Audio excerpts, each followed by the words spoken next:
Ya tenemos aquí a Julia Evelyn Martínez y no la vamos a hacer esperar más. Le damos paso. Buenas noches, Julia Evelyn.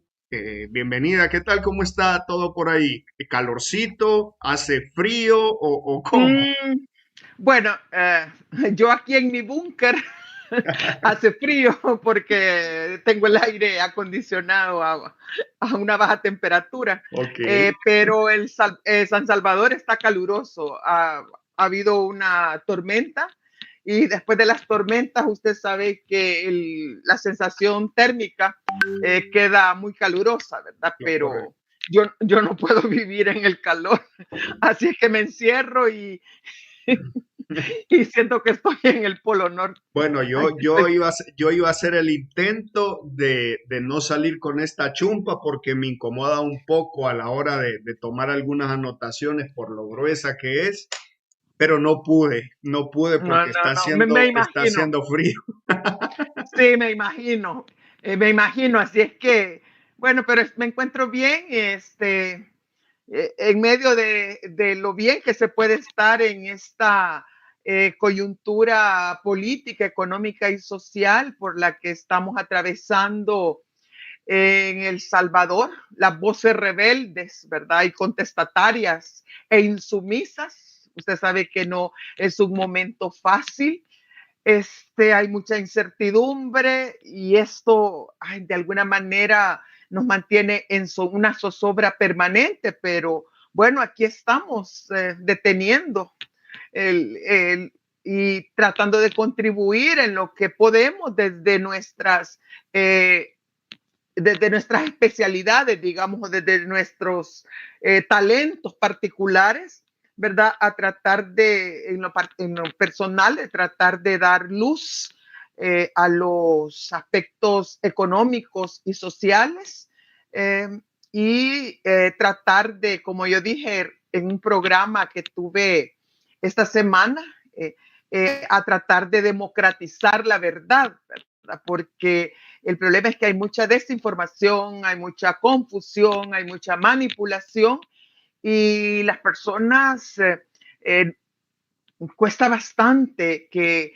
se tomen el tiempo, ¿verdad? De aprender, de comprender y de procesar esa información y traducirla en, en acción, ¿verdad? Sobre todo en acción que sea coherente con la realidad que estamos viviendo, ¿verdad? Así Correcto. es que esperemos que con este programa, y por eso es que me gusta mucho el tema, porque es un tema del que poco nos estamos ocupando, porque siempre estamos que hablando de temas de muy corto plazo, ¿verdad? De casi de los temas de emergencia en Correcto. el país y no nos ocupamos de temas que son más bien estructurales y que si lográramos entenderlos, porque estamos en ese proceso de entenderlos y de construir una comprensión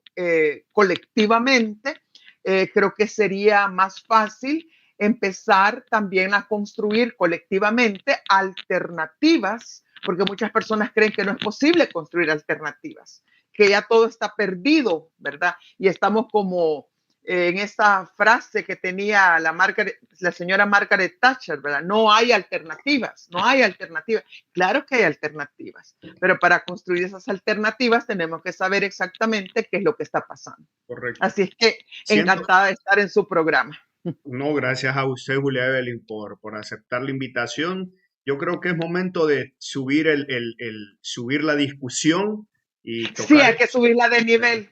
Hay que subirla de nivel, aunque algunas personas crean que estamos, ¿cómo es que dicen? Estamos, ay, esta gente está hablando Ideología. astralidades, dicen.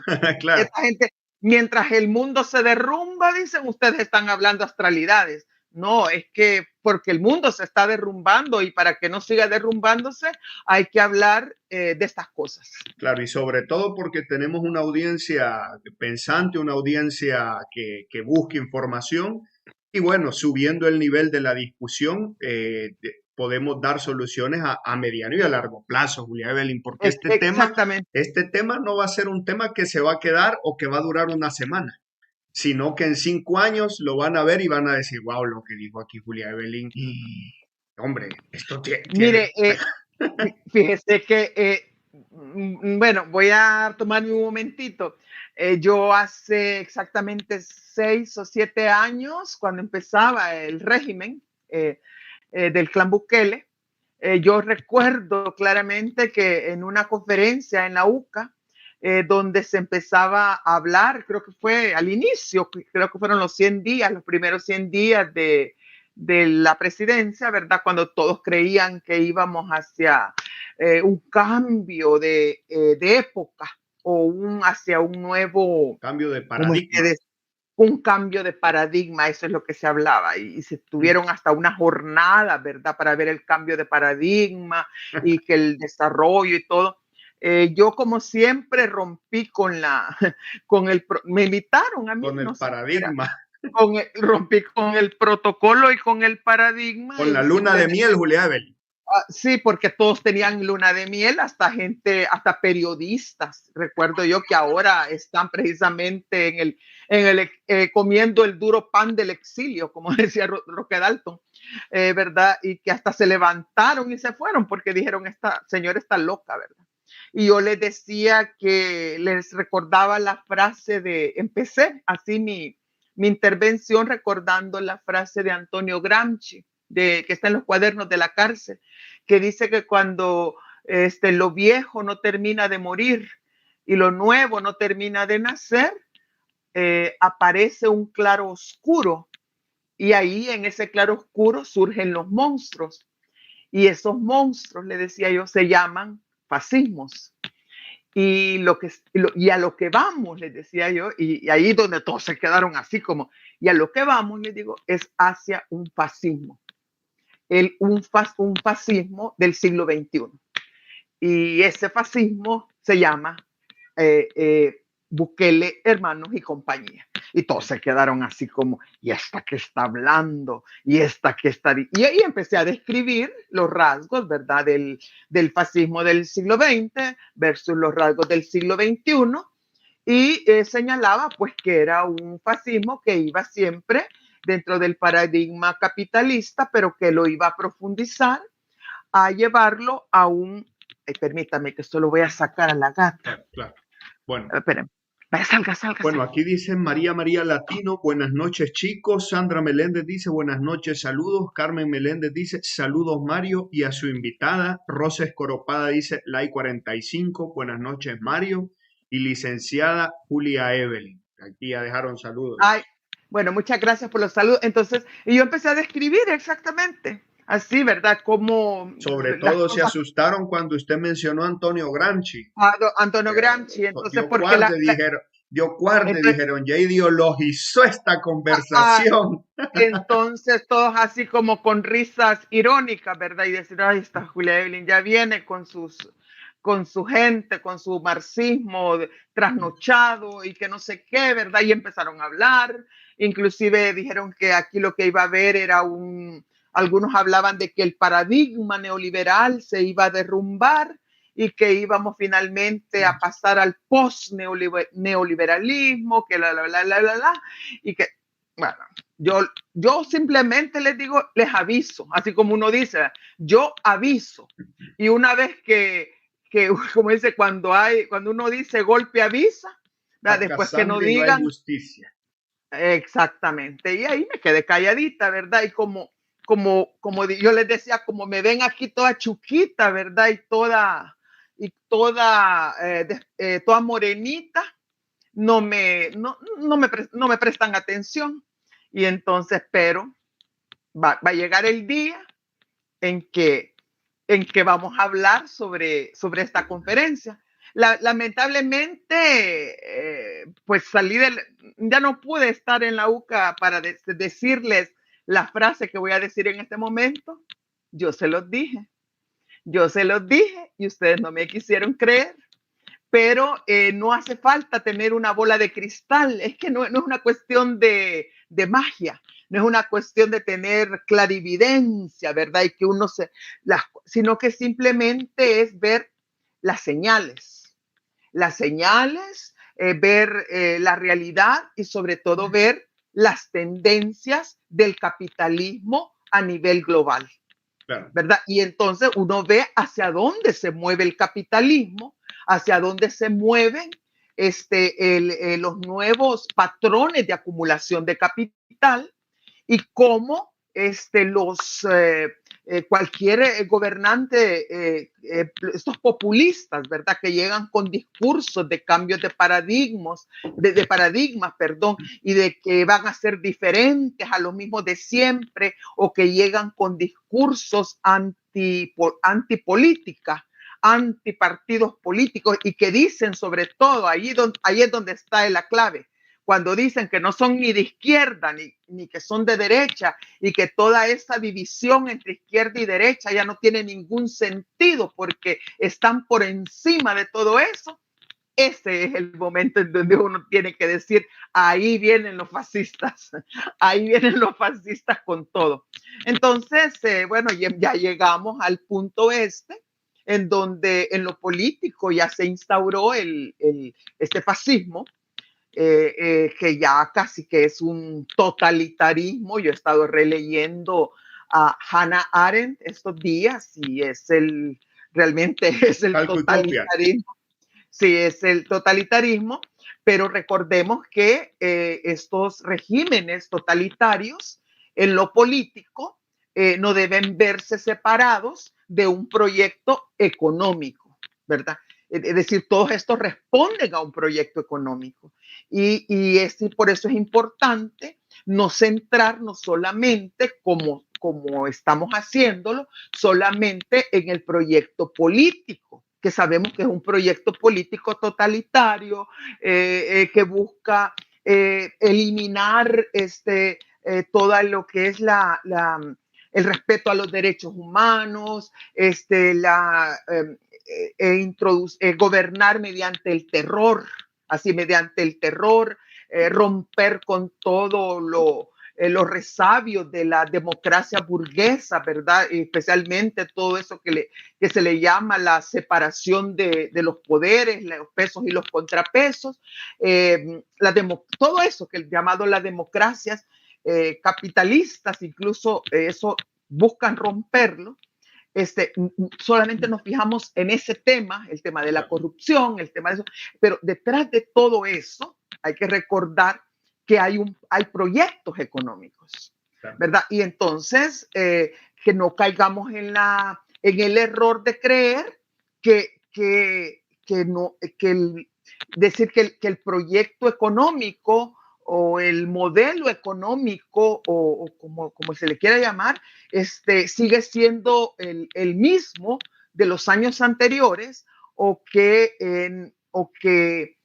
no hay un modelo o no hay un proyecto económico que se esté poniendo en marcha. Claro. Cuando la realidad es que sí se está poniendo en marcha frente a nuestros ojos, pero por estar distraídos en el día a día de las capturas, de las torturas, de las muertes en los penales, de los exilios y autoexilios y todo lo demás que ocurre en el escenario y así en el teatro político que se ha montado, entonces no nos percatamos, ¿verdad?, de estos cambios que están ocurriendo en el patrón de acumulación de capital.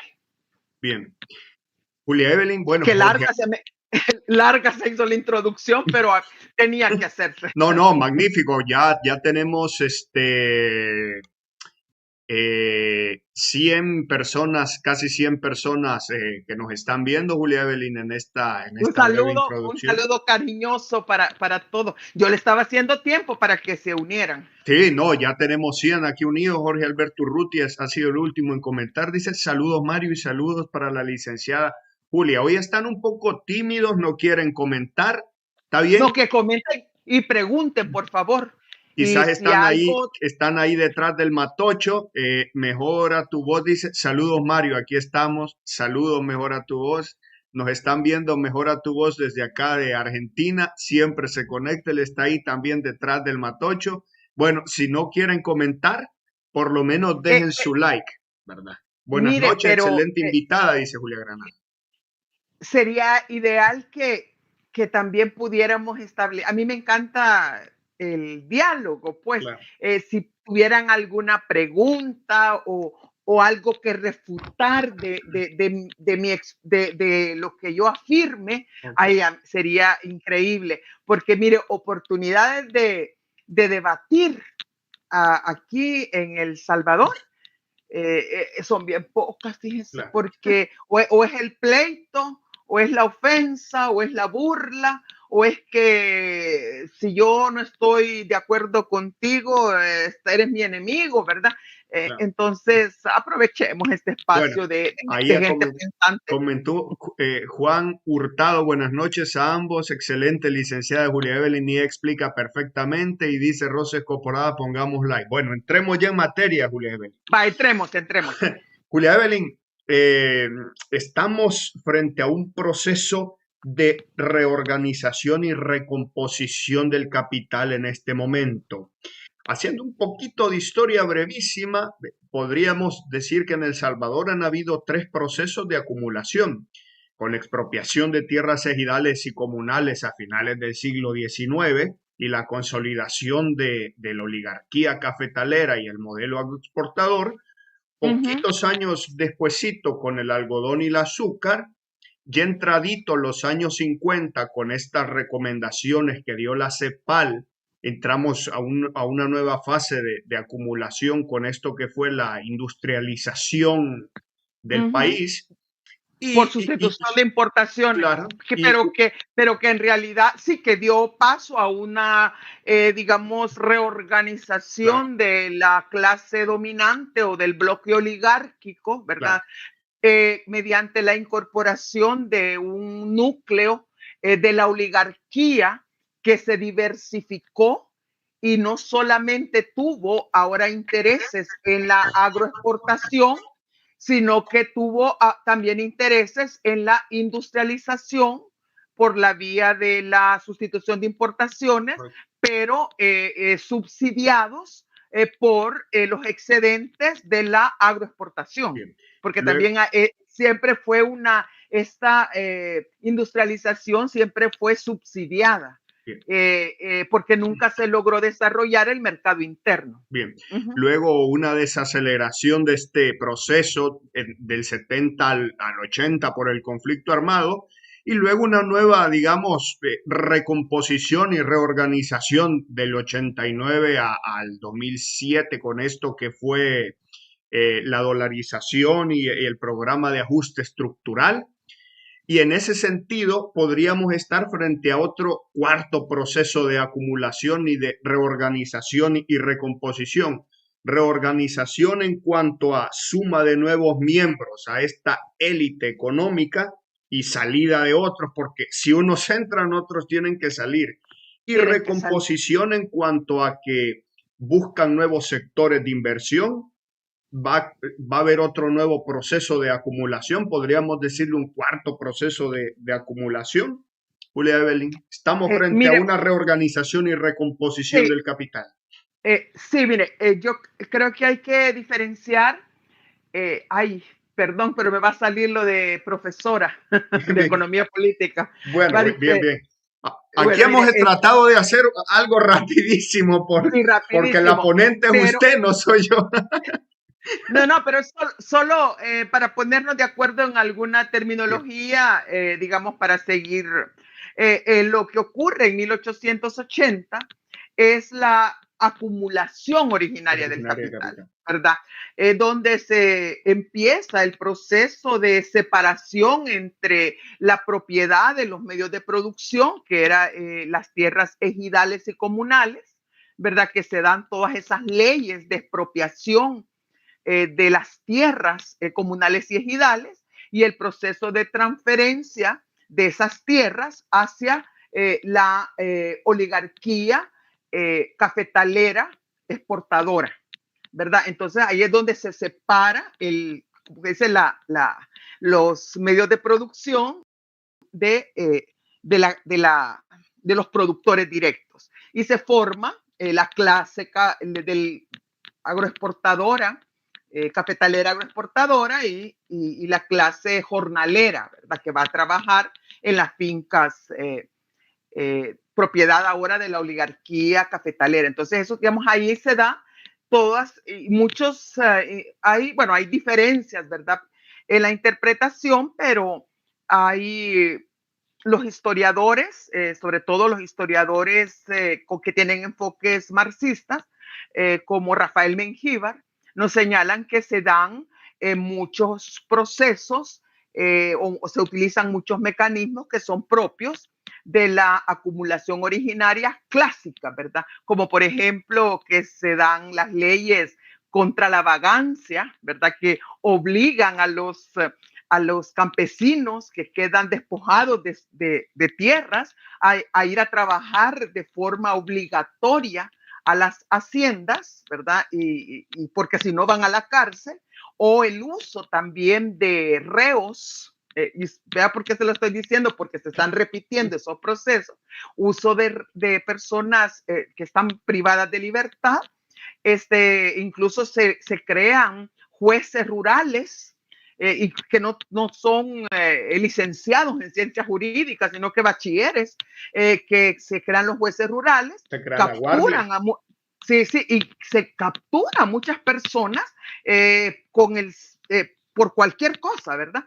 Para llevarlas a la cárcel y luego estas personas pagan sus penas carcelarias, las sustituyen por ir a trabajar en obras de infraestructura pública que van a servir para construir la infraestructura que le va a servir a la oligarquía cafetalera para su proceso de acumulación originaria, como por ejemplo los puertos, las carreteras, las bodegas en los puertos, etcétera. Entonces, ese es el proceso de acumulación originaria que se da entre 1860 y 1880. Y luego después vienen otros procesos. Yo aquí voy a retomar el concepto del maestro Aquiles Montoya, que le llama reacumulación originaria, porque ya no es la acumulación originaria, sino que lo que se dan son cambios en los patrones de acumulación de capital, porque ya el capitalismo en El Salvador está instaurado, ¿verdad? En 1880. Pero luego vienen cambios en el modelo económico, es decir, en la forma específica en que funciona el capitalismo en un momento determinado, y esos cambios en el modelo están determinados por cambios que se dan en el funcionamiento del capitalismo a nivel mundial, ¿verdad? Es el caso de lo que se da en los años después de la Segunda Guerra Mundial, ¿verdad? En donde se da esa edad de oro del capitalismo, ¿verdad? La fase de la expansión del capitalismo, en donde vienen las recomendaciones de la CEPAL, las teorías del desarrollo, donde se viene la industrialización por sustitución de importaciones. Ahí viene una primer reacomodo de esa, yo le llamo la mesa de la oligarquía cafetalera, pero es con una característica particular, es que los que entran no son nuevas, no son, como le digo, no son extraños que llegan a sentarse a la oligarquía, sino que la oligarquía más bien se diversifica. Entonces, muchos oligarcas, familias oligárquicas que antes se dedicaban a la agroexportación de café, algodón y caña de azúcar, entonces se les prende, como dicen, el foco y dice, bueno, dediquémonos también a la industria, dediquémonos a la industria. Entonces, por eso es que ahí aparece, no aparecen nuevos agentes, nuevos actores de la oligarquía, sino que se da un proceso de diversificación. Y entonces eso es lo que hace que ese falle o la industrialización y la modernización que se supone que iba a darse sea un proceso fallido. ¿Por qué? Porque si los intereses de la, digamos, de la oligarquía industrial eh, eh, entraban en conflicto con los intereses de la oligarquía agroexportadora. La oligarquía industrial necesitaba del desarrollo de un mercado interno, y para desarrollar el mercado interno se necesita mejorar los salarios para que haya demanda de los productos que se están fabricando en la industria.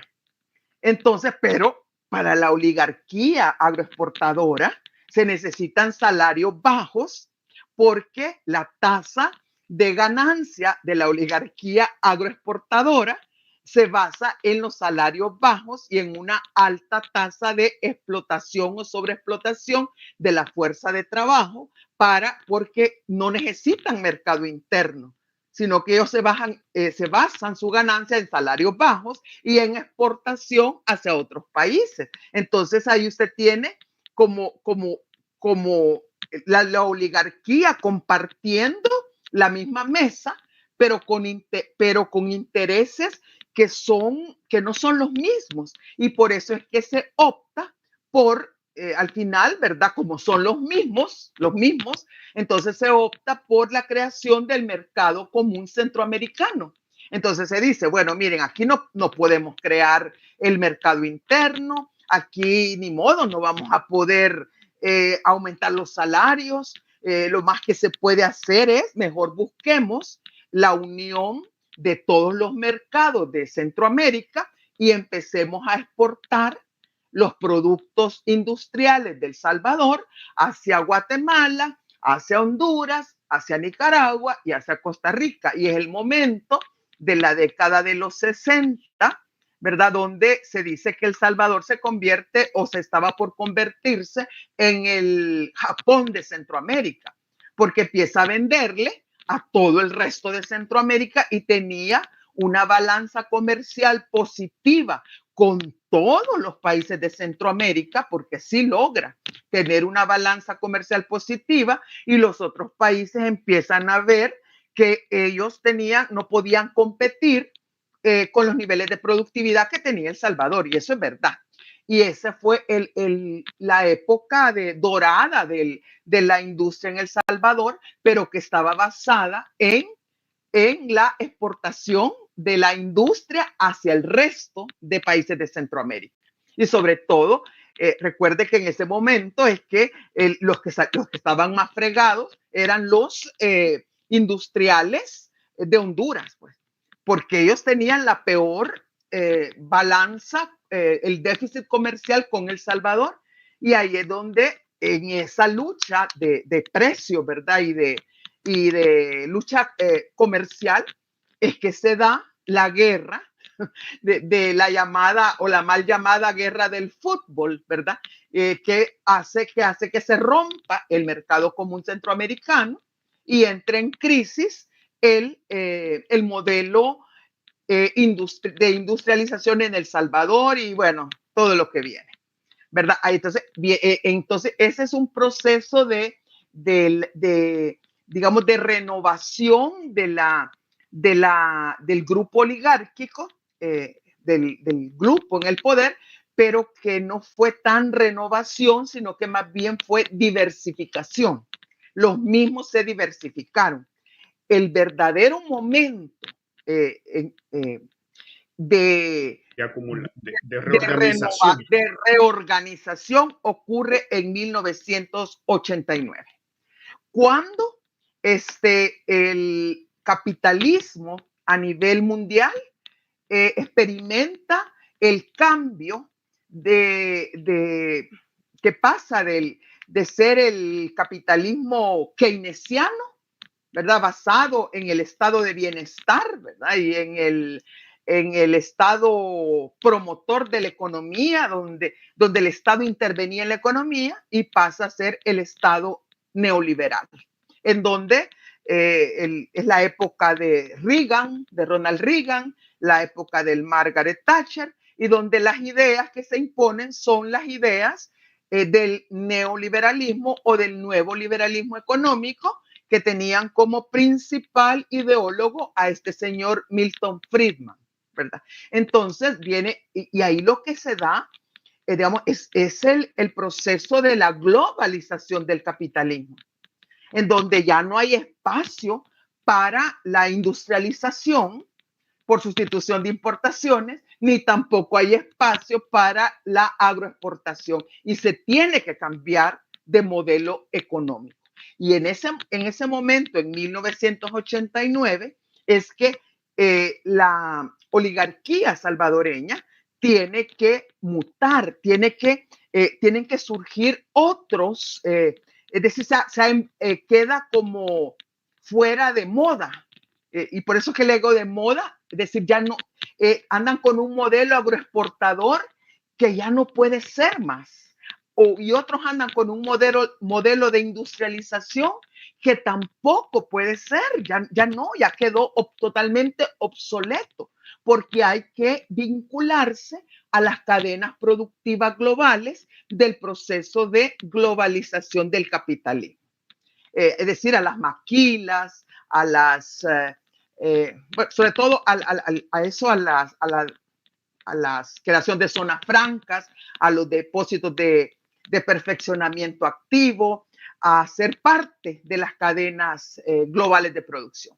Entonces, es en ese momento, en 1989, que todavía no ha terminado la guerra civil en El Salvador, es que llega al poder el Partido Arena.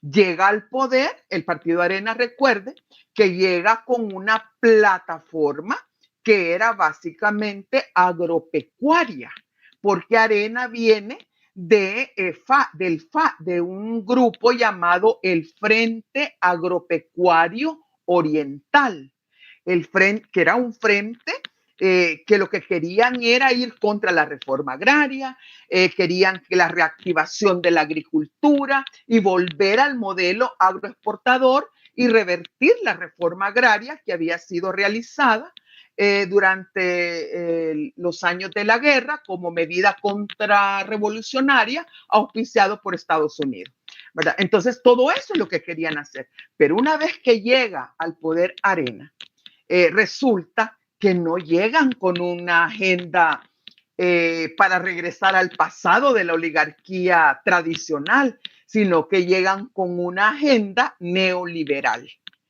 Neoliberal, es decir, llegan con la agenda de la globalización del capital y llegan con ¿cómo se llama esa? Con la agenda del consenso de Washington.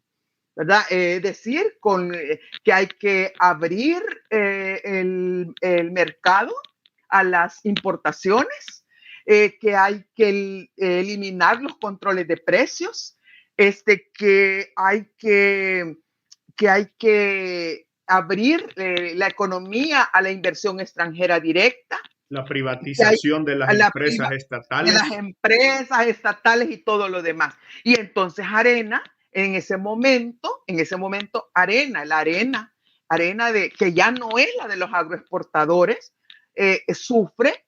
Entonces eso se traduce en la emergencia, en el surgimiento y en la entrada de los nuevos grupos empresariales, que son estos grupos, como por ejemplo, que eran gente acomodada, ¿sí? De comerciantes, ¿verdad? Que era, por ejemplo, el grupo Simán. El grupo Simán no era el grupo Simán que conocemos ahora. El grupo Simán solamente era dueño de un almacén por departamentos que estaba en el centro histórico de San Salvador. Era la única propiedad que tenían. Y luego entra el grupo Simán, entra el grupo Callejas, que solo tenía una carnicería también en el centro histórico de San Salvador. Entra y así entra el grupo, los que van a ser los Mesa Ayau, que esos sí ya eran parte de la oligarquía porque eran dueños de la cervecería La Constancia, pero que rápidamente la van a vender cuando entran los capitales extranjeros, porque vienen todas las cerveceras transnacionales, ¿verdad? Comprando. Y entonces esta gente lo primero que hace es hacerse del control de la banca, porque la banca la habían nacionalizado. Entonces lo primero que hacen es la banca. Cada uno de estos grupos, de estas familias, se hace del control de la banca. Cada uno tiene su banco.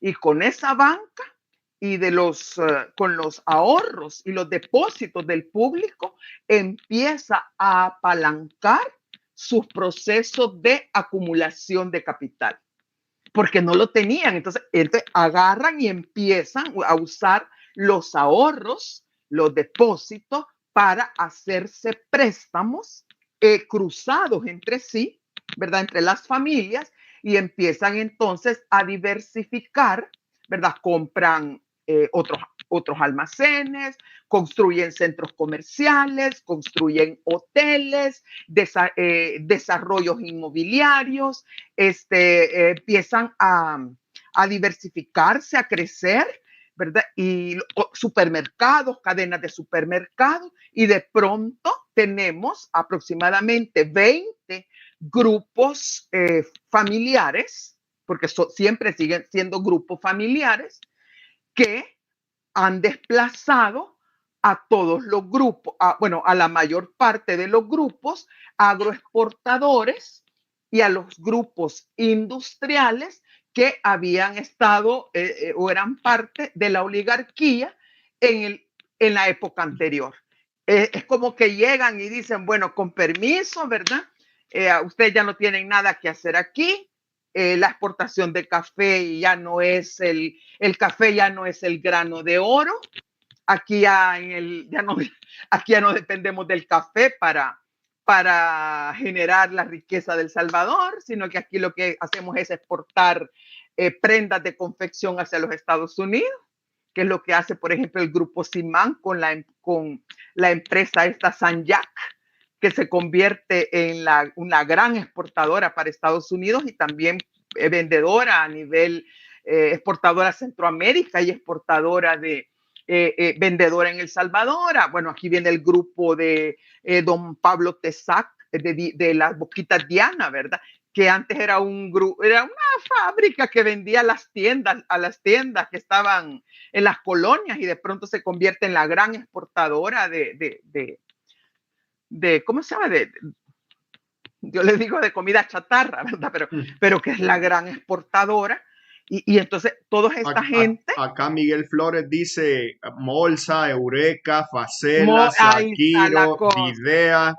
Menciona aquí Miguel Flores. Exactamente. Entonces todos esos empieza el grupo Roble, que es el grupo Poma, y todos esos, bueno, aquí venimos y se sientan en la mesa de la oligarquía y tienen que salir, y los de la oligarquía tradicional, que no pudieron adaptarse a la nueva etapa del capitalismo, que es el capitalismo globalizado, a la nueva forma de gestión de la economía, que es la gestión neoliberal, que consiste en debilitar lo público para fortalecer lo privado. Entonces, que estos que ya no pudieron, entonces tienen que salir, y entonces ahora la oligarquía sufre como una especie de metamorfosis. Ahora son otras caras las que están ahí. Y entonces Arena, hay una frase que solía decir la señora Gloria Salguero Gross, dirigente histórica del partido Arena, que ella decía, es que Arena se privatizó, se convirtió en Arena SADCB, decía ella se quejaba. También lo mismo, y otros dirigentes históricos, creadores de Arena. No es que se había privatizado, es que los agroexportadores, los cafetaleros, que eran los que habían creado ese instrumento político de la oligarquía agroexportadora industrial tradicional, perdieron el control, no pudieron ir voy a usar esta expresión que es marxista, pero no pudieron adaptarse al desarrollo de las fuerzas productivas, pues a la nueva fase del capitalismo, al nuevo escenario. Al nuevo escenario, y tuvieron que salirse, y ahí tiene usted a la nueva oligarquía. Y esta nueva oligarquía hizo algo que no habían hecho los anteriores. Los anteriores oligarcas habían decidido que ellos no iban a gerenciar directamente su proyecto económico y su proyecto político, sino que lo habían delegado en los militares. Ellos no se iban a ensuciar las manos con estar ahí reprimiendo estudiantes o matando, encarcelando maestros o poetas, ¿verdad? No, ellos no iban, no, ellos delegaron, de 1932 en adelante, delegaron a los militares, ¿verdad?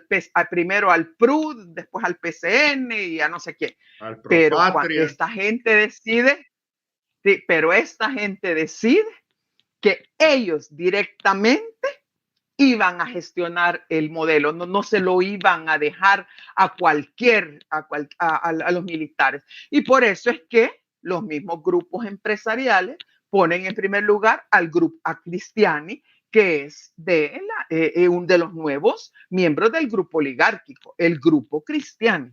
Y vamos a ver lo que pasa con Cristiani. Cristiani está vinculado al tema de los medicamentos, al tema de la droguería, de las droguerías, En a la farmacia y a la droguería Santa Lucía. Esto es importante. en esta repartición. Sí, esto es importante. Ya va a ver por qué. Entonces, bueno, ahí empiezan, ¿verdad? Cristiani tiene ascendencia italiana, europea. Toda esta gente tienen que por aquí café, pero el fuerte era el tema de la droguería. ¿Cómo se coló ahí, tal vez en un paréntesis, cómo se coló ahí este grupo árabe de los imán? Si históricamente no, Es o sea, el ahí se único, coló, claro. sí, se coló, fue el único grupo árabe que se coló porque se cristianizó, se volvió cristiano católico. Él no se quedó con la religión musulmana, más bien ¿cómo decirle? ¿Cómo se llama eso? Adjuró del islamismo y se convirtió en cristiano. Y por eso es que usted ve que el grupo Se volvió Simán, apóstata del islamismo. apóstata, esa es la palabra, fue apóstata del Hizo islamismo. apostasía. Apostasía, y ellos, por eso es que en el grupo Simán, ahí ellos promueven las bodas religiosas, ahí tienen en los centros comerciales siempre tienen una capilla de oración y ellos quieren estar totalmente Sí, fuera de cualquier sospecha de oficinas, islamismo. en sus oficinas corporativas tienen una virgen. Claro. Claro, por eso es que lograron colarse. En cambio, entonces ahí se sentaron. Entonces hubo un grupo de, de un grupo islámico, llamémosle así, islámico, porque no le quiero decir árabe, porque entre estos habían otros que no son árabes, pero que sí son por la religión, digamos, ¿verdad? Islámicos, musulmanes. Entonces, estos quisieron entrar. Entonces, ahí es donde viene un cierto resentimiento de que no los dejan entrar.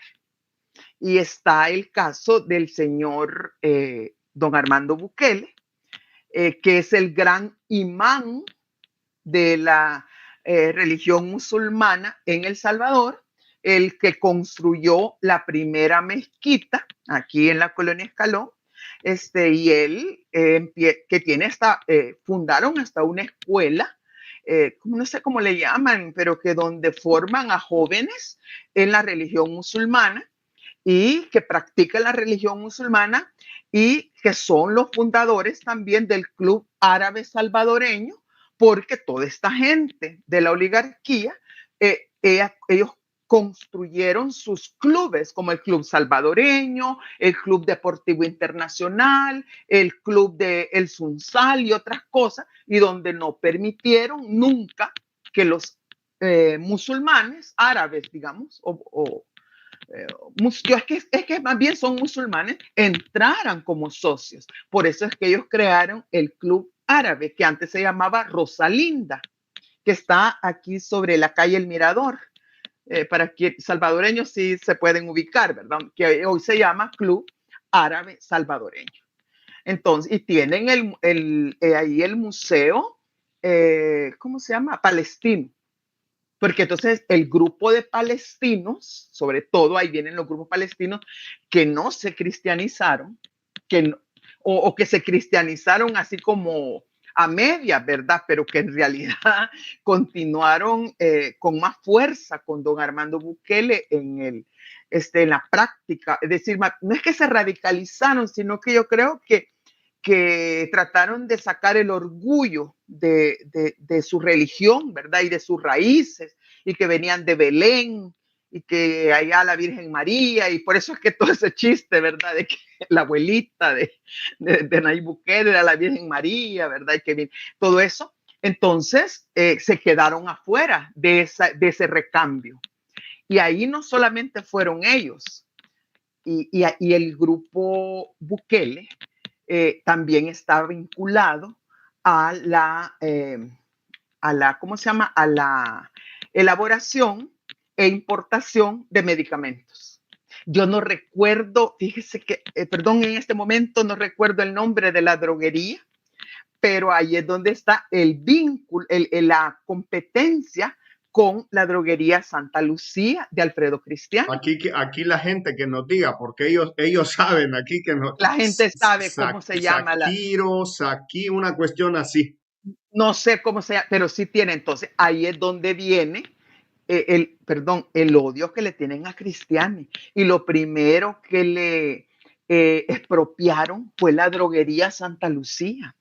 Es lo primero que le expropiaron, porque cuando le han expropiado todo, sin ningún juicio previo, porque Cristiani fue el que impidió que esta gente pudiera entrar en el festín de la oligarquía.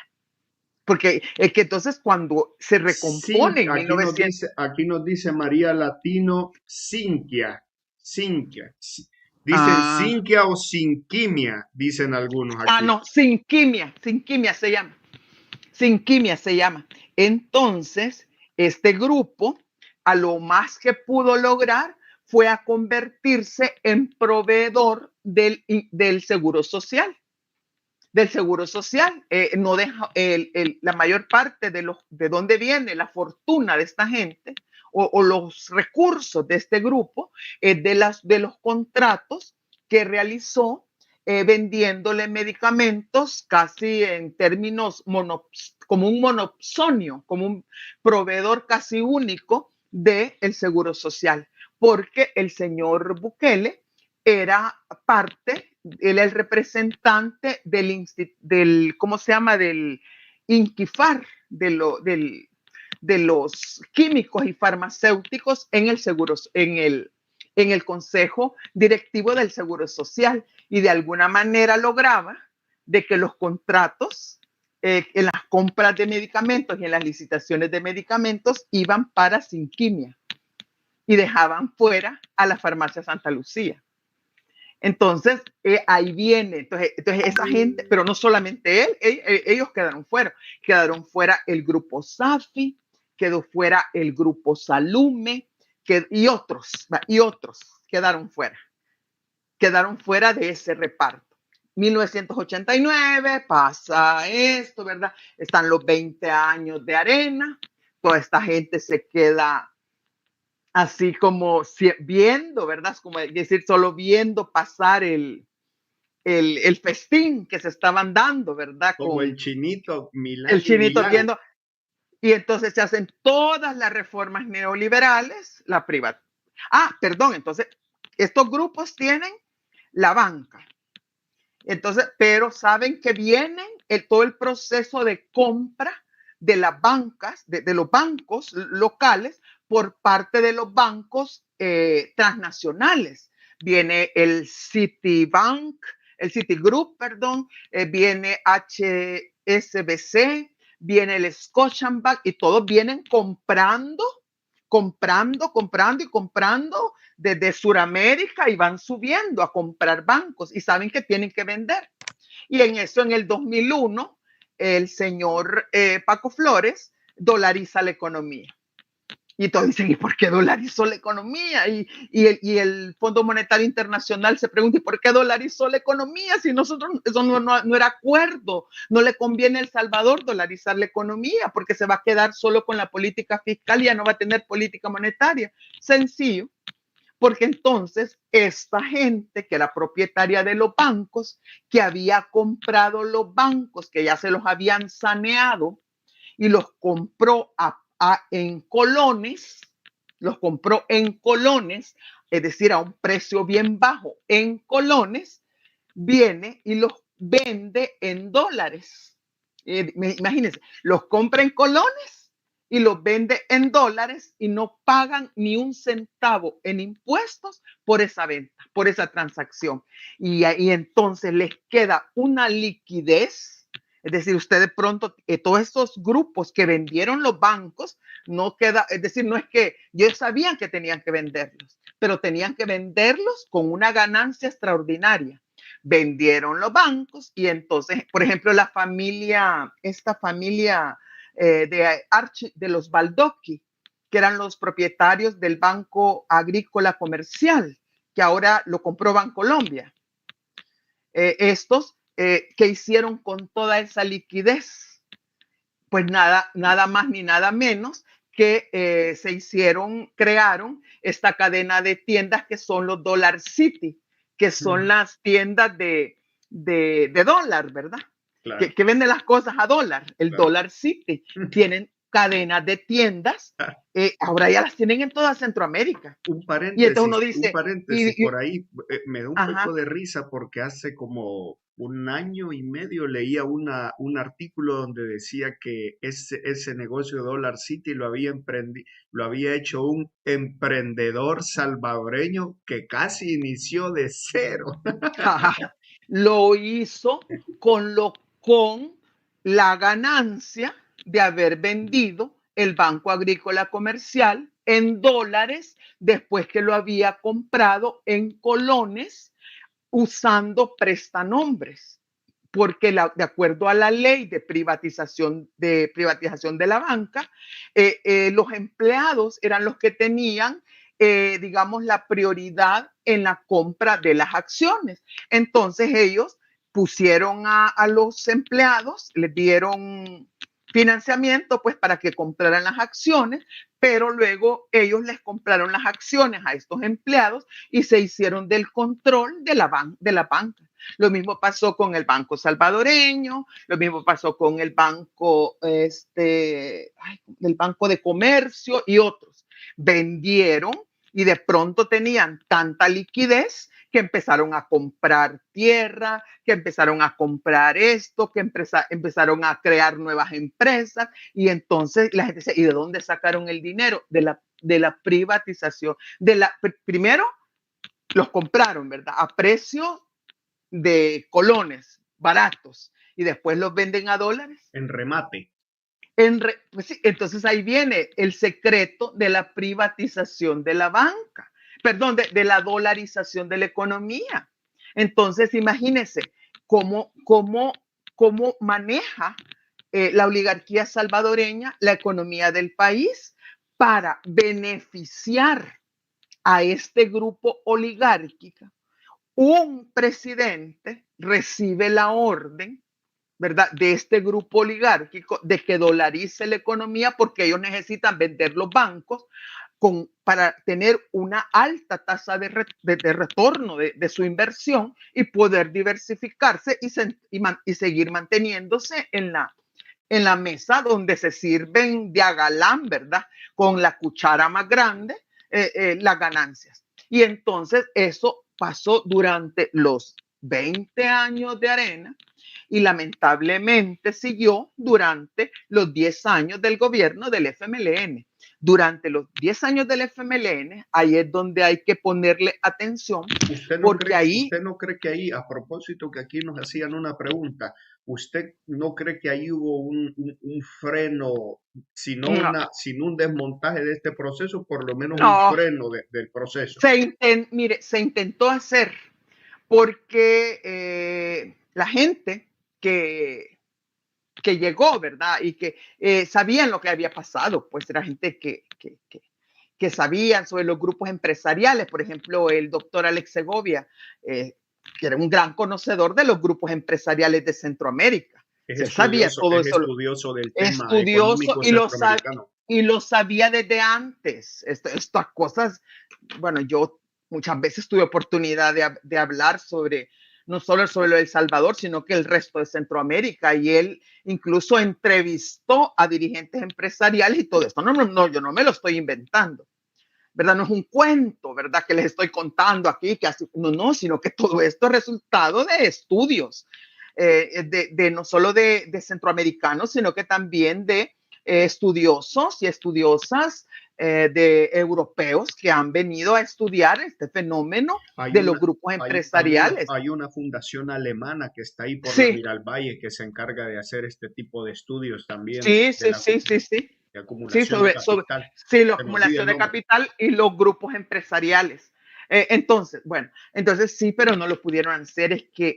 Es que una cosa es llegar al gobierno y otra muy distinta es tener el poder. Y eso es No, lo que le pasó al no es lo FMLN, mismo a los verla gobiernos. venir que tenerla enfrente. No, sí, pero es que es bien diferente. Es que, mire, esto es, sí, puede ser aquí ya voy a caer mal, yo sé, con muchas personas, Falta pero de voluntad política. no es falta de voluntad política, es falta de poder político. Usted puede estar en el gobierno, usted puede estar en el gobierno, pero no tiene gobernabilidad.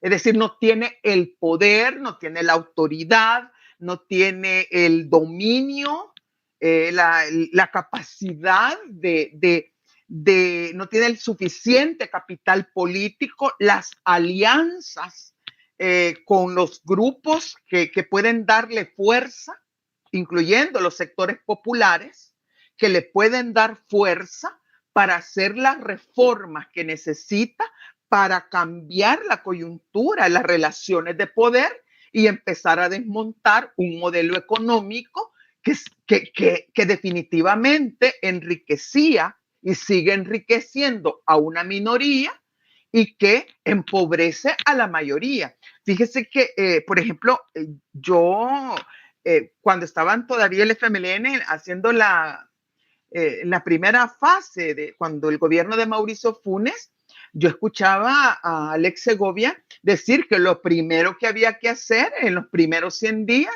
era hacer la reforma fiscal y que había que firmar un pacto fiscal, ¿verdad? Pero es que no es fácil, no es solo decir firmemos el pacto fiscal y que todos aquí nos unimos y nos tomamos de la mano, ¿verdad? Y cantamos alrededor del fuego, ¿verdad? Y que el que tenga más paga más. No, si es que ahí usted tiene que tener una correlación de poder, pero no lo va a lograr con los grupos oligárquicos. Ahí estuvo el error. Querer hacer esa reforma fiscal progresiva en donde los que tienen más pagan más y los que tienen menos pagan menos. Esa es la reforma tributaria. Y donde el presupuesto se destina también de forma progresiva, en donde está dedicado a que los que tienen menos reciben más del presupuesto vía gasto social, ¿verdad? Y los que tienen menos, los que tienen más, pues reciben menos. No, es decir, tenía que eliminar todas las exenciones fiscales que se habían ido acumulando durante todos los 20 años del gobierno del Partido Arena. Sabe que El Salvador, todos los años, gracias a todas esas exenciones fiscales, deja de percibir el Ministerio de Hacienda en impuestos entre 650 y 700 millones de dólares en impuestos debido a las exenciones fiscales. Y cada año y cada gobierno le va dando más exenciones fiscales y no quiere quitarle el IVA a los alimentos de los que comen la gente pobre, pues. Entonces, entonces el pacto entonces, no se tenía que hacer con las clases dominantes, pero ahí es donde llega el momento, perdón. Dice aquí Carlos Azucena, los Bukele eran propietarios de la camisería Norma, que así vendía a colegios privados de aquella época, dice Rosa Sí, las Coropada, ponga camisas su like Norma. gratis. Claro. Sí, Julia sí, Evelyn, sí, pero en ese sentido, en la actualidad, después de todo este antecedente, estamos presenciando la reorganización y recomposición del capital. sí, sí, pero yo quería que quedara claro. Claro, correcto. Perdóneme, pero yo quiero que No, quedara no, claro ha que, que, venido la, siguiendo la... que durante los 10 años del FMLN se intentó hacerlo. Yo en varias ocasiones vi los intentos de hacer ese cambio, incluso con Alba Petróleos. Se esperaba que fuera como el brazo financiero que permitiera que nuevos actores entraran, ¿verdad?, a esos grupos en el poder y desplazara a otros, pero no se logró, no se logró. Y hubo un gran error, son los errores que no se deben repetir, porque yo creo que hacer toda esta historia no solamente es para saber, ¿verdad? Ay, miren cómo pasó, sino que es para no repetir los errores. Y uno de los grandes errores fue que los gobiernos del FMLN olvidaron que sus aliados naturales no era la oligarquía, no era tratar de quedar bien con la NEP, con la ASI, con la Cámara de Comercio o con la Cámara Americana de Comercio, con los quienes se reunían, no eran con esos, porque esos jamás, o con FUSADES, porque esa gente jamás o con Gana, con el partido Gana, esa gente jamás de los jamases iba a estar por un proyecto económico y social popular que desmontara el neoliberalismo. Eso jamás iba a ser así, sino que iban a tratar de tal vez no de profundizarlo, pero sí de administrar el proyecto neoliberal. El aliado natural eran los sectores populares, eran los sectores de campesinos, eran los sectores de las organizaciones campesinas, las organizaciones de trabajadores y trabajadoras, eran las organizaciones de mujeres, las organizaciones de ambientalistas, los que trabajan por los derechos humanos, el foro de la salud, el foro, la mesa de mujeres rurales, la mesa por la alimentación digna, etcétera. Todo eso. Pero entonces el FMLN, en lugar de hacer alianzas con todas esas fuerzas sociales que podían darle la gobernabilidad y dar la lucha en la calle, que es donde lo da los sectores, las fuerzas populares, donde dan la lucha. No la dan en las oficinas ni lo dan en los foros, en los hoteles donde se reúnen los grupos poderosos, sino que la gente se la da en la calle. Y entonces el FMLN empezó a separarse de los sectores populares, empezó a dividirlos y en eso se debilitó y empezó con proyectos como el Fomilenio con los Estados Unidos, y Estados Unidos, ¿qué le dijo con el Fomilenio? Si usted no me aprueba la ley de asocios público-privados, yo no le doy los fondos del Fomilenio. Y vino el señor Sánchez Serén y aprobó, después de decir que no iban a aprobar la ley de asocio público-privado, la aprobó.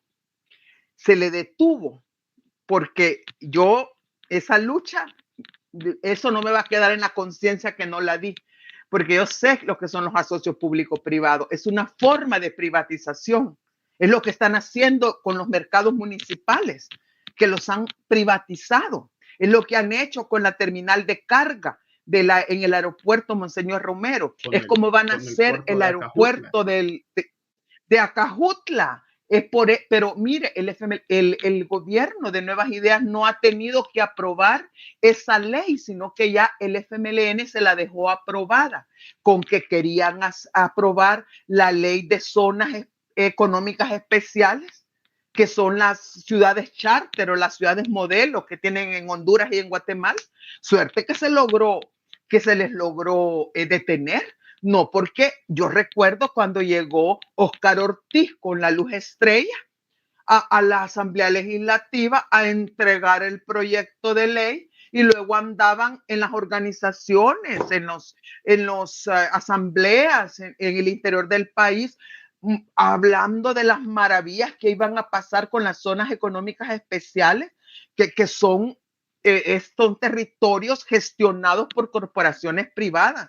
Y yo, mire, como yo era más joven en ese entonces y tenía más fuerza, más vigor, ¿verdad? Anduve foro que me invitaban, foro en el que andaba, mostrando la realidad de lo que eran las zonas económicas especiales, y se pelearon conmigo, pues, y decían, pero es que ¿por qué Julia Evelyn? Hasta me filmaron una vez, recuerdo, y se lo pasaron allá a la luz estrella, y me dijo Luz Estrella, ¿y por qué te opones al desarrollo del país? ¿Por qué haces?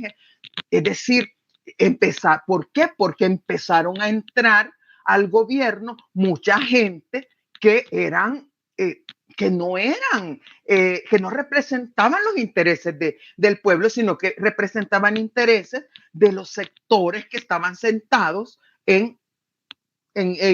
ahí donde están los grupos de poder. Es decir, entonces, que en este sentido, como decía Chapí, que entraron al sistema no para cambiarlo, sino para adaptarse, y le dieron oxígeno, y así lo oxigenaron y quedaron. Mire, si algo pasa, eso yo lo saco de ¿cómo se llama? De Paulo Freire. Él dice que algunas veces los oprimidos se quedan como, ¿cómo le digo? Se quedan como impactados así, deslumbrados por los opresores, y quieren ser como los opresores y terminan pareciéndose a los opresores. Ese es el problema.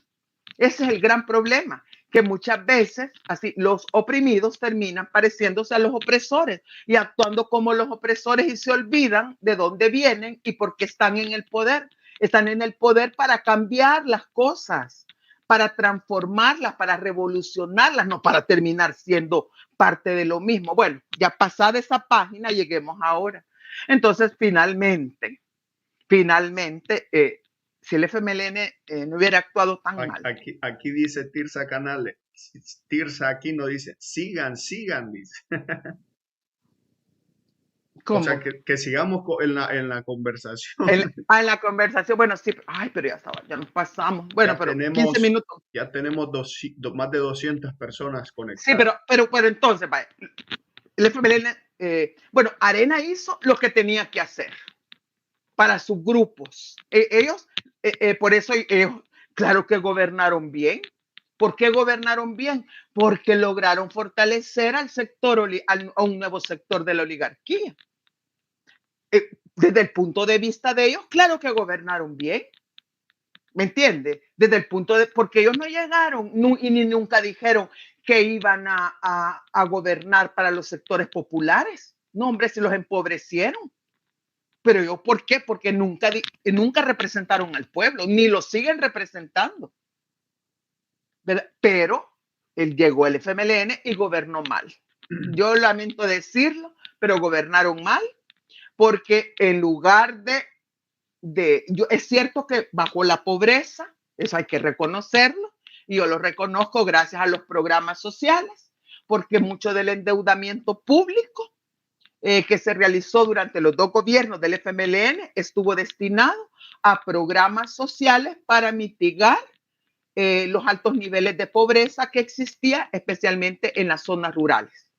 pero eso era mitigar, no era erradicar la pobreza. Y por eso, tan pronto esos programas sociales se eliminaron, volvió a subir la pobreza durante el gobierno del Partido Nuevas Ideas, ¿verdad?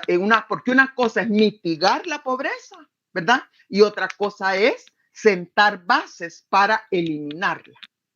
Pero yo lo reconozco que los programas sociales sí funcionaron para mantenerla, lograr bajar los índices de pobreza. Claro. Julia ¿Verdad? Evelyn, Eso yo. Pero solo quiero. Sí, sí, sí. No, yo quiero pasar entonces a nuevas ideas, porque si no, no vamos a llegar. Entonces, el FMLN gobernó mal porque tenía que gobernar para los sectores populares y terminó sin quererlo, porque aquí no bastan las buenas intenciones, sino que lo que importa son los resultados.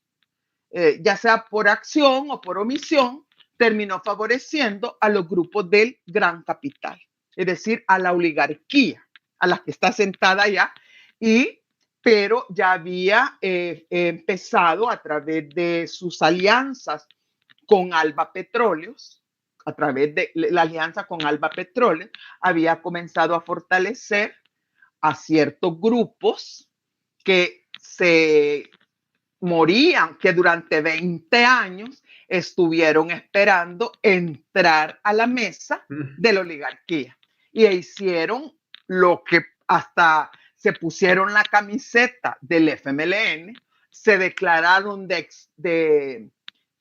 izquierda radical, se tomaron fotos con los más radicales entre los radicales, fueron a hablar donde tenían que ir a hablar, se tomaron con fotos con todo el mundo, ¿verdad? Que tenían que tomárselas, ahí está la evidencia, ¿verdad? Porque lo que querían ellos era usar a ese partido para llegar a la presidencia, porque eso es lo que querían llegar, es a la presidencia, y desde ahí de la presidencia construir un proyecto económico personal de su familia. Por eso yo hablo siempre del clan Bukele, hermanos y compañía, y la compañía son los Alume, los Safi y otros palestinos que rondan a su alrededor, ¿verdad? Ese grupo, ese clan de familias palestinas, ahora yo no sé si ya entraron, ya los permiten sentarse con la oligarquía, pero ya están en pleno proceso de acumulación de capital. Ya lograron bastante acumulación de capital, al menos en términos de propiedades, tanto en el sector de inmobiliario, en el centro histórico, Aquí ya venimos entrando a la siguiente pregunta, que era el patrón de acumulación. Sí, entonces ¿Cuál es el patrón de acumulación de la familia Bukele y el círculo oligárquico cercano? Sí, entonces el círculo oligárquico, ahora ellos van a entrar, ya empezaron a desplazar a ciertas familias. La primer grupo familiar que han desplazado es el grupo cristiano. Los han dejado, como dicen, y los han sacado con lo que llevaban puesto. Así lo sacaron. Y lo primero, que es el símbolo del despojo, ¿verdad? Y de la venganza, porque qué grupo tan vengativo. Pero así son, yo digo que casi deben ser los ricos, ¿verdad? No los alcanzamos a ver nosotros desde el pueblo. Mire lo que le hicieron a Enrique Álvarez Córdoba. Siendo de eso mismo. Es que no se perdonan, es que son mafias. No tuvieron piedad. No tuvieron piedad. Entonces, siendo de los grupos más poderosos del país, porque Enrique Álvarez Córdoba no era un comido de las cucas. No, entonces lo primero, la expropiación de la droguería Santa Lucía, porque eso era la piedra, así de, ¿cómo se llama? De la piedra en el zapato que traían los Bukele.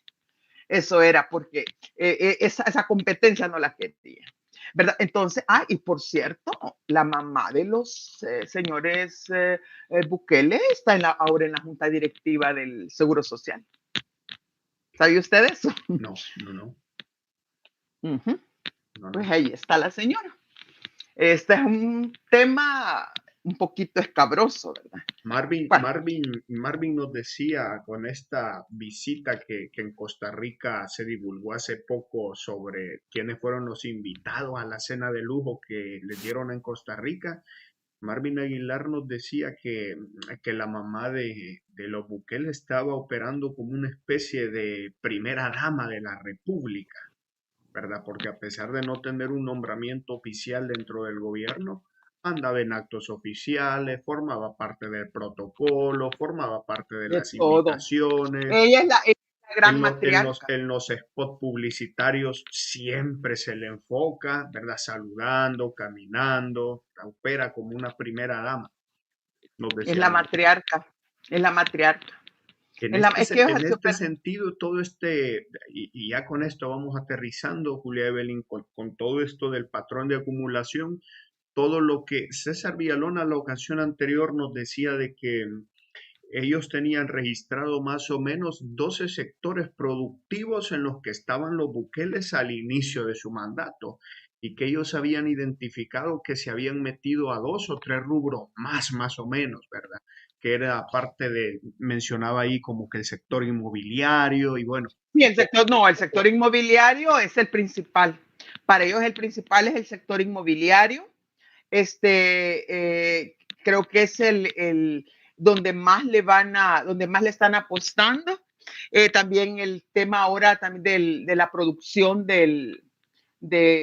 ¿cómo se llama? De café de alto valor agregado, ¿verdad? Que es para eso es que se han hecho también cafetaleros, que era el gran sueño también de don Armando Bukele.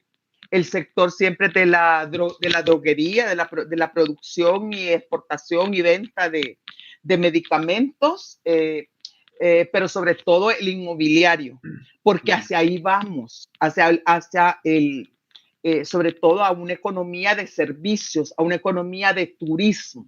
A eso es lo que vamos. aquí Y también eso ha habido una uh-huh. recuperación, podríamos decir también, Julia Evelyn. Esto también tiene que ver con la recomposición del capital, porque en todo esto que es Subsidy 2, hay muchos grupos o algún grupo oligárquico que está relacionado con con recuperar alguna de esta tierra en el oriente del país, ¿verdad? No, Sobre todo claro, en el claro, sur, claro, ¿verdad? Ahí como que hay pero una sí, repartición del pastel también, ¿verdad? sí, exactamente, sí, pero volvemos a todo eso sector inmobiliario.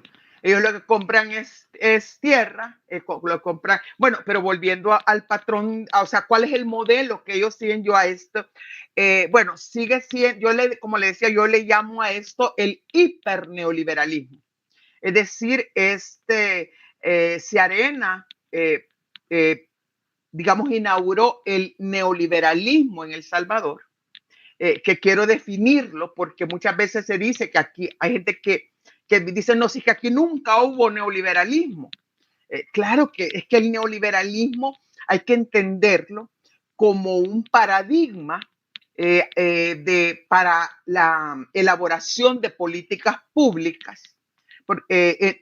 No es el desaparecimiento del Estado, no es que hay que debilitar al Estado, no, sino que es usar al Estado, incluso hasta fortalecerlo, ¿verdad? Al Estado como un instrumento para debilitar lo que es público, como la salud pública, la educación pública, los servicios públicos, ¿verdad? Lo público, lo que es para el pueblo, ¿verdad? Lo público y fortalecer lo privado. Eso es el neoliberalismo. Un paradigma para elaborar políticas públicas, ¿verdad? Para fortalecer lo privado a costa del debilitamiento de lo público y de lo comunitario. Eso es el neoliberalismo. Entonces, el neoliberalismo muta, no es algo que permanece estático en el tiempo, sino que va sufriendo transformaciones a medida que la sociedad se transforma y que la economía, el capitalismo a nivel global también se va transformando. Entonces yo, por ejemplo, a los 20 años de Arena, yo le llamo neoliberalismo 1.0. ¿Por qué? Porque es la aplicación del neoliberalismo en su forma más clásica, que es el llamado consenso de Washington, que es solamente medidas económicas. Cuando llega los 10 años del gobierno del FMLN, yo le denomino neoliberalismo 2.0, porque sigue con el modelo neoliberal, no lo profundiza, pero sí intenta darle un toque, digamos, de desarrollo social a través de los programas sociales, ¿verdad? Neoliberalismo 2.0.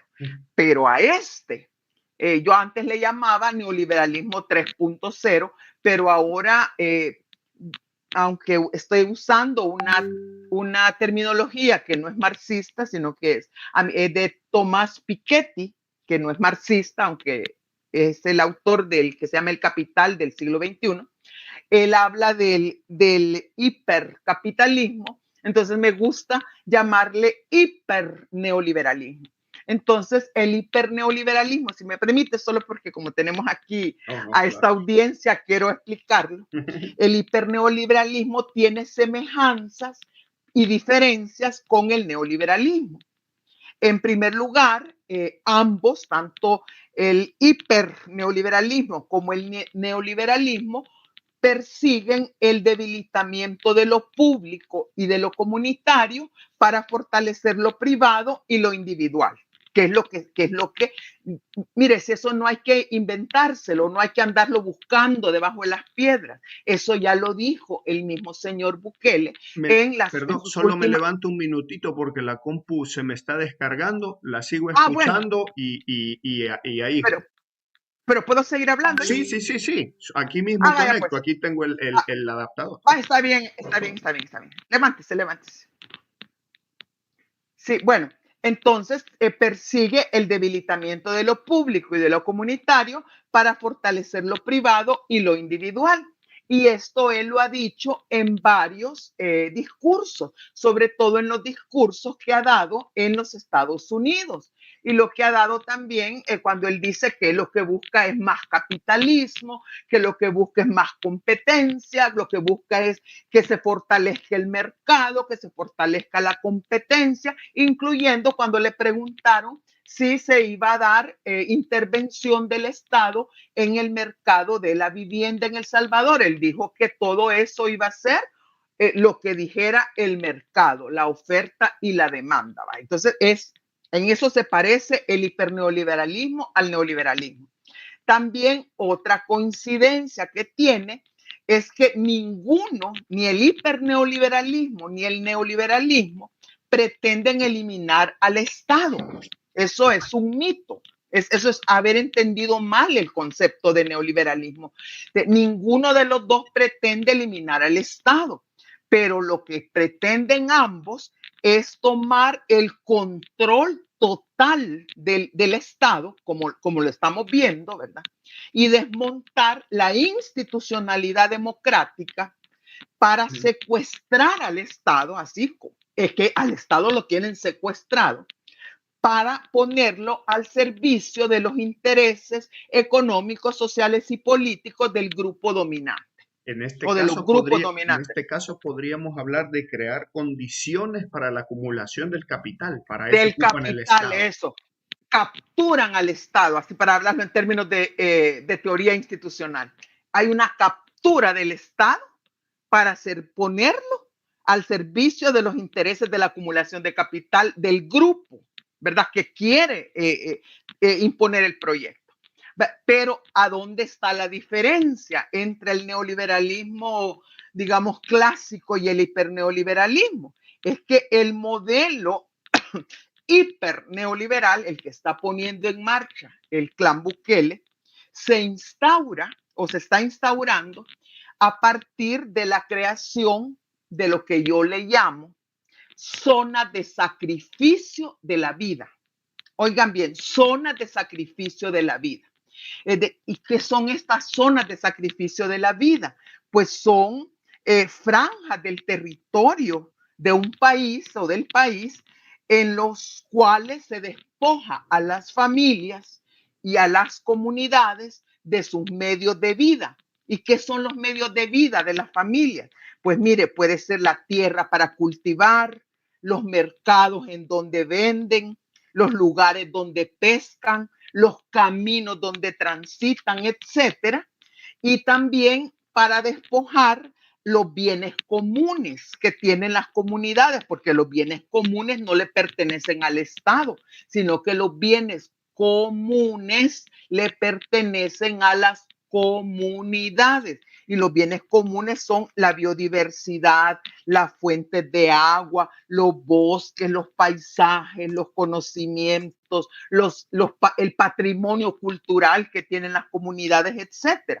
Y estas zonas de sacrificio de la vida, ¿verdad? Son el resultado de la acción directa de las políticas públicas del gobierno hiperneoliberal que las construyen como partes de sus planes de reactivación de la economía, como parte de sus planes de lograr el milagro económico, ¿verdad? Que le llaman, o como parte de sus proyectos de transformación productiva.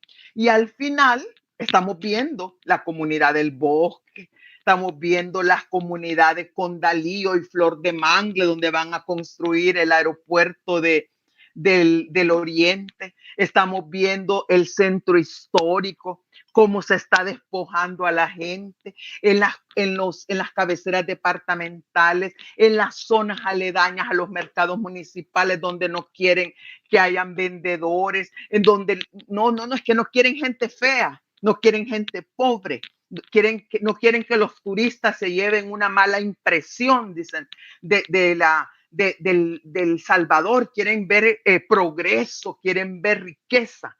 Entonces toda esta gente la están como que se vayan a esconder, ¿verdad? Porque no quieren pobres. Entonces, esas son zonas de sacrificio de la vida de la gente y son zonas de sacrificio también de vidas no humanas, como la fauna, como la flora, y además el resultado al final de estas políticas de sacrificio de la vida, de estas zonas de sacrificio de la vida, son el empobrecimiento y el sufrimiento de las comunidades. Entonces, y por supuesto, el aumento en la tasa de ganancia de los capitales nacionales y extranjeros que llegan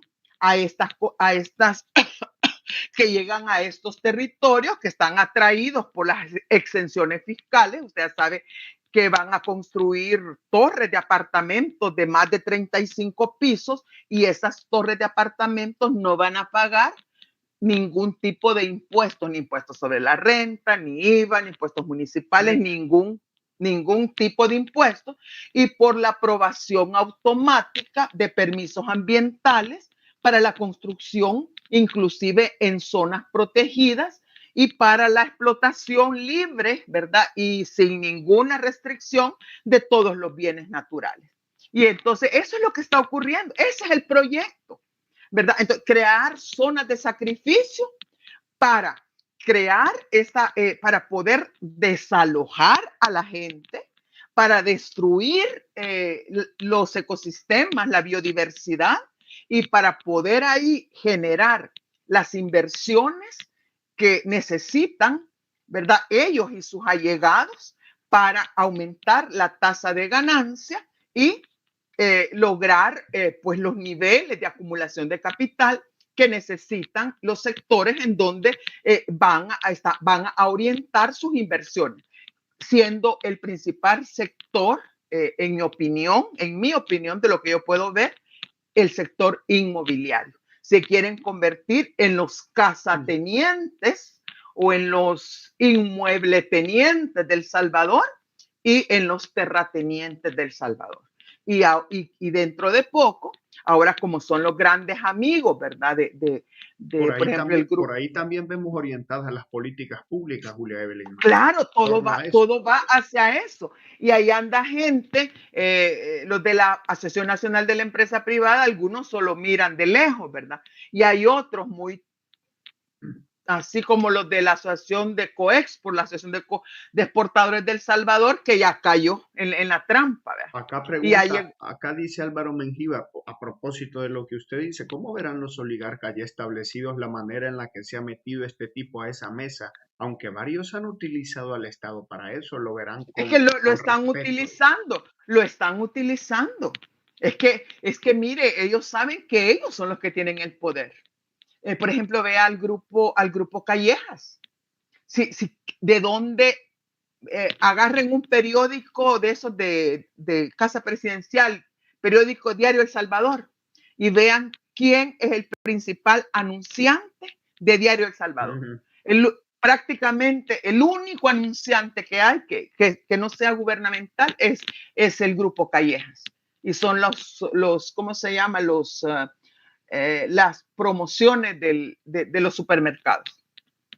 Ellos es que los están utilizando. Los están utilizando. ¿Por qué? Porque el grupo Callejas está asociado con una empresa minera de los que van a empezar la explotación minera en El Salvador. Por eso es que el señor Nayib Bukele no se puede hacer atrás en la explotación minera, porque ya hizo tratos a través del grupo Callejas con esa empresa minera con la cual van a buscar no solamente oro, sino que van a buscar lo que se llaman los metales raros, que es lo que sirve para toda esta, ¿cómo se llama? Lo que se llama, es para crear todos estos, las nuevas celulares, las nuevas tecnologías de la cuarta revolución industrial. Ahí está la cosa, y por eso es que no se hace para atrás con y cómo se apuró para aprobar la ley de la minería. Y todos los que le apoyan dicen, no, si es que hay minería sostenible, hay minería verde. Y cuando uno les pregunta, deme un ejemplo, ninguno le puede decir un ejemplo porque no hay. Así de y sencillo. la coyuntura Entonces, actual a la luz de todo esto, ¿cómo la podemos entender? Y ya con esto vamos cerrando. Que todo esto del régimen de decepción, todo esto del esto es, encarcelamiento a no, Ruth. no, mire, esto es parte de la consolidación. Bueno, le voy a dar mi opinión como economista. Yo creo que es la consolidación de este proyecto económico hiperneoliberal que necesita de la violencia, así como fue en 1880, en la actualidad se están repitiendo algunos de los mecanismos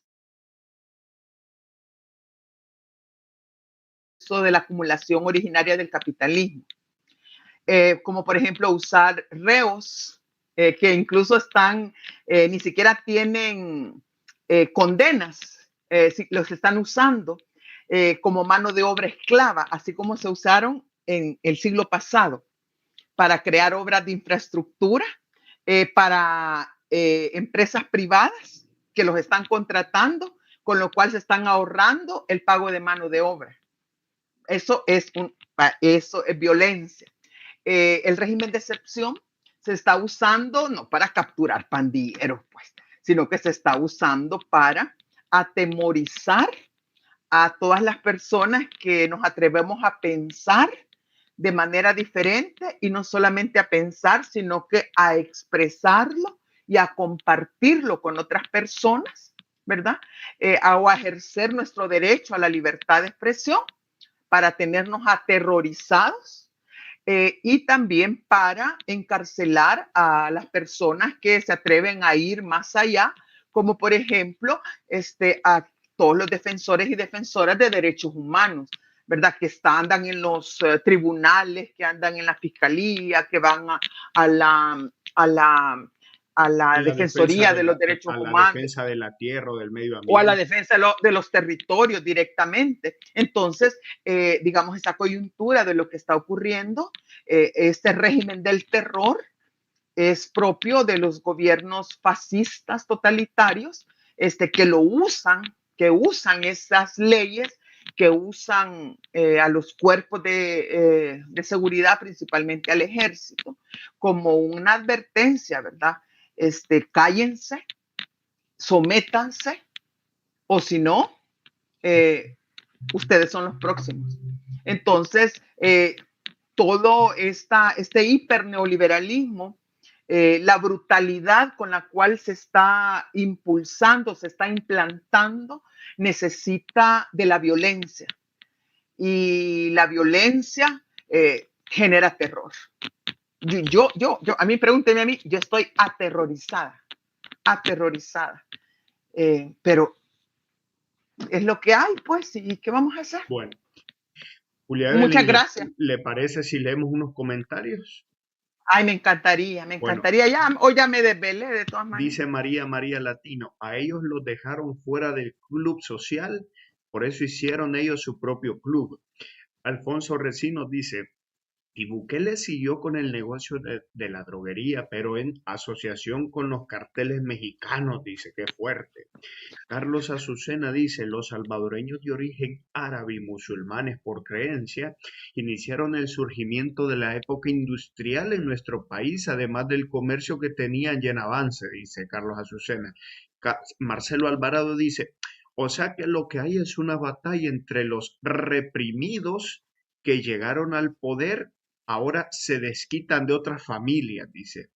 Pongan su like, dice, ¿qué relación? Bueno, aquí dice Carlos Azucena, no tiene No, pero tanto no que... todo, perdón, pero no todos, porque siempre algunos, por ejemplo, en el caso de Cristiani, si hay una vendetta, ¿verdad? Contra él y seguramente contra otros, pero hay otros que sí han preferido, han optado por la colaboración, que es el caso con el grupo Callejas, que Dice, aunque recuerda que Carlos Callejas fue su oponente durante las elecciones presidenciales, pero pese a esa oposición, que fueron oponentes, ahora son los nuevos mejores amigos.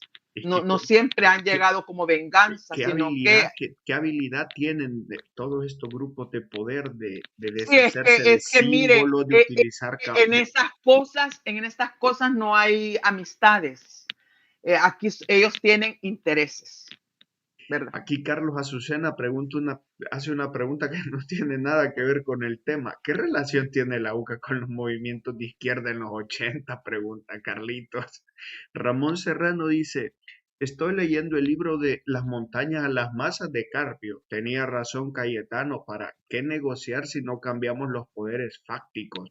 Exactamente, ahí Dice está. María Latino, pero esa familia Bukele, bueno, ocupa una palabra peyorativa, nunca Ujú, prospera en ningún negocio. Ahora que están en el poder se están aprovechando, dice. Blanca Reyes claro. dice, hola señora hermosa y Mario muy guapo, voy llegando a la casa, pero lo veré también en diferido. Gracias porque yo quería saber lo del cambio de moneda en El Salvador. Carmen Meléndez dice, entonces actualmente es el proveedor del IS y la gerente del IS, ¿quién es? Pregunta Carmen Meléndez a propósito de Sinquimia. Ramón Serrano dice, ¿saben por qué llamaban al jefe el imán? ¿Por qué engañaban a su feligresía al flotar en el aire con imanes magnéticos? No es paja. Bueno, los Bukele tenían un negocio de pensiones públicas en el 2000, no será la fortuna, dice Ramón Serrano. Los Bukele eran propietarios de la... Bueno, esto ya lo leímos, pongan sus Sí, likes. ese sí. Todos los mentirosos se van al infierno, dice José Vázquez Mario. Bueno, no entiendo. Saludes Mario y Julia Evelyn, dice aquí Antonio Ramírez. Ramón Serrano dice Carlos, también Carlos Azucena le dice aquí Ramón Serrano a alguien. También el dictador tenía un antro, discoteca donde vendían cositas ilegales, dice. René Delgado dice a mi querida Julia, ¿cómo le hacen memes? Dice, por lo que dijo la vez pasada que ya tenía listo su botiquín de medicina. Pongan sus likes, dice Adela, dice entrando y dejando like, dice Rosa Escoporada, dice Julio Guevara, Julia Evelyn, muy educada. Sigan, dice, muy buena exposición y análisis sociopolítico es la mejor maestra en estos temas, dice Mildred Vargas. Gladys Castillo dice, excelente mi estimada Julia Evelyn. Rosa Escoropade, es un privilegio tener a la licenciada Julia Evelyn en este canal. Gracias, licenciada. Celia dice, Gracias. Macín, saludos a la licenciada. Dice Carlos Azucena, en el FMLN se sucedieron muy lamentables sucesos en cuanto a las dos grandes líneas de pensamiento, revolucionario, tanto la radical y la reformista, ambas se anularon y eso inmoviliza su posible avance. Siempre es un gusto escuchar a la doctora en sus exposiciones, donde sea que esté, me gusta verla, igual que a Marvin Aguilar. Saludos, Mario, dice Coqui SV 78503. Rosa dice, Rosa Escoporada entrando y dejando like, gracias, muy buena entrevista, le felicito, Mario, a ver si conoce Salta, usted me entiende, dice Carlos Azucena, a propósito de una provincia de aquí, Argentina. Ahí entra, Ah, dice, Salta, sí. claro. Carlos Azucena dice, los Purí, Tirsa Ganales dice, los saca, a propósito de este círculo, ¿verdad? Sí. Antes la droguería Santa Lucía, ahora Vijosa, dice Carlos Azucena. La reina madre dice, mejora tu voz, a propósito de la mamá de los Bukele. Ujú. Francisco Portillo y saludos, Mario, a la niña Evelyn. Uno de ellos fue ministro de Educación de Sánchez Serén, dice Carlos Azucena. Creo que se refiere a este círculo de los árabes. Blanca Reyes dice, ¿verdad que son abusivos la familia presidencial? Yo siempre me he preguntado si la primera dama tendrá pena de todo lo que su marido hace y deshace en El Salvador respecto de la corrupción del gobierno, dice Blanca Reyes. Pongan like, dice Rosa Escoporada. Correcto, una economía de servicios por inteligencia artificial. Oficial, sí. No olviden, dice, los regalos, los dueños socios de Batman. Aquí le mandan saludos. Bueno, buenas noches, dice Erika Melo. Mario, por este programa. Mario dice, gracias por este programa. Desde Canadá mandan saludos. Hoy estuve viendo el Festival de Pensamiento, que es el preámbulo de la tecnología en toda la actividad humana de aprendizaje en el desarrollo, se desarrolló en Colombia. Saludos para ambos, dice Mario Mansor. La I-195, muchas gracias. Eh, Dice Tirsa, busca entrar a un mercado globalizado. Saludos, Mario y licenciada Evelyn. Bendiciones, dice Valerie W. La I-199, dice Silvia Guadalupe. Bueno, vamos a adelantar. El Salvador, patria querida, también nos está viendo y nos manda saludos. Se fue el Inter quizás porque está lloviendo, dice Sandra Sí. Meléndez. Ah, bueno. Entrando y dejando like, dice, bueno, esto ya lo hicimos. Aquí se están saludando. Hola, mi buen Marito Rogel, dice, y a tu invitada de esta noche. Qué gusto, saludarlos a todos los presentes, dice Michi. Con la plata baila el chango, dice Miguel Flores. Excelente ponencia, licenciado. Usted es la mejor, dice María Latina. Qué bueno estuvo eso. Dice Georgina López. Excelente invitada, mi admiración. Gracias por ser valiente, dice Georgina López. Feligresía que andamos apoyando. Buenas tardes, dice José Ramírez. La gente se queja de la vida, que todo está caro y se van a zampar a comprar a las corporaciones. No les entiendo, dice Miguel Flores. Gracias, Rosita. Saludos. Eso se llama alienación y el fetichismo mercantil Claro. también. Dice Rosa Escopora, del tiempo voló, escuchando a la licenciada, siempre linda. Gracias, dice. Bueno, aquí se están saludando. Saludos, mi estimada, Light 225. Saludos, Mario y la invitada, dice Jackie Blondón. Light 230, dice Francisco Gómez. Gracias y bendiciones a la licenciada Julia Evelyn. Excelente información. Apreciamos mucho su aporte, su análisis que nos comparte, dice Valerie W. Y llegamos al final de los comentarios. Licenciada Ay, Julia muchas Evelyn Martínez, gracias. la verdad que es un gusto Son tenerla muy acá. amables. Mire, su audiencia muy educada, muy amables, muy generosos en sus comentarios. Muchísimas gracias. Y sobre lo de las medicinas, ¿y qué le voy a decir? Yo soy una señora de la tercera edad, pues.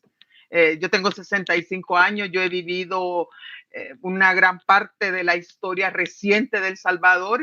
No solo es porque lo he estudiado, sino que yo la he vivido y la he vivido intensamente, pues por eso es que algunas veces hablo con mucha propiedad, ¿verdad? Porque no solo de los libros, sino que de la vida. Y yo creo que no es ningún pecado, pues, ser una persona mayor de edad que necesita tomar medicamentos. Yo creo que no deberíamos avergonzarnos por eso, porque todos vamos para la misma, todos envejecemos. Eso sí, se los Claro, aseguro. ya son, ya Todos son, vamos ya para el mismo camino. Todos vamos para el mismo son camino. padecimientos propios de la edad, sobre todo en un país Claro, claro. Yo le digo, tan todos turbulento como El vamos, Salvador. claro, todos vamos al mismo camino. Y los que hoy se burlan, mañana se acordarán lo que les puede tocar, porque hay una cosa que se llama el karma, o el efecto boomerang. Todo lo que se hace se le devuelve. Así Claro, es que pasen buenas noches. Muchísimas gracias por la invitación. Ha sido intenso, gracias a pero le he usted. pasado muy bien. Muchas gracias y saludos Gracias, y feliz buenas noche, noches. Julia Evelyn. Un Adiós. abrazo en la distancia.